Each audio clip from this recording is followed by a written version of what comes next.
Eliezer का नाम Bible में मुख्य रूप से उत्पत्ति की पुस्तक 15वें अध्याय में मिलता है। वह अब्राहम का एक विश्वासी और निष्ठावान सेवक था।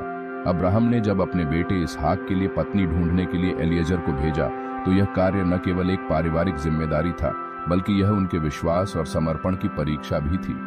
उत्पत्ति 24 का 2 से 4 में हम पढ़ते हैं कि अब्राहम ने एलिएजर से कहा, तू मेरे बेटे के लिए पत्नी ढूंढो, लेकिन मेरी भूमि से बाहर न जाओ।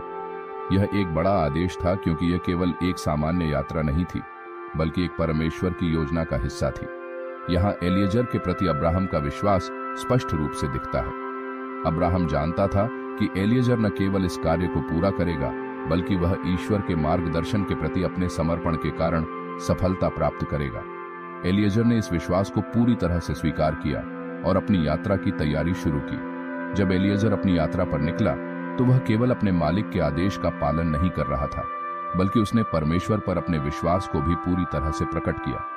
उत्पत्ति 24 का 12 में वह परमेश्वर से प्रार्थना करता है, हे परमेश्वर, मेरे स्वामी अब्राहम के परमेश्वर, मैं तुझे प्रार्थना करता हूं कि तू आज मेरी सहायता कर और मुझे रास्ता दिखा।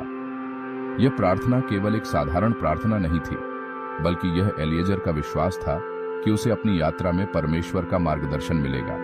एलिएजर ने अपने मार्गदर्शन के लिए जो संकेत मांगे, वे दिखाते हैं कि उनका विश्वास केवल अपने कार्य में नहीं, बल्कि परमेश्वर की योजना और मार्गदर्शन में था।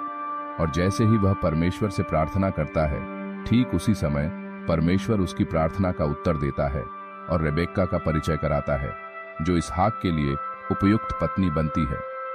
एलिएजर के द्वारा की गई सेवकाई और समर्पण यह सिखाते हैं कि किसी भी कार्य को करने के लिए न केवल कड़ी मेहनत चाहिए,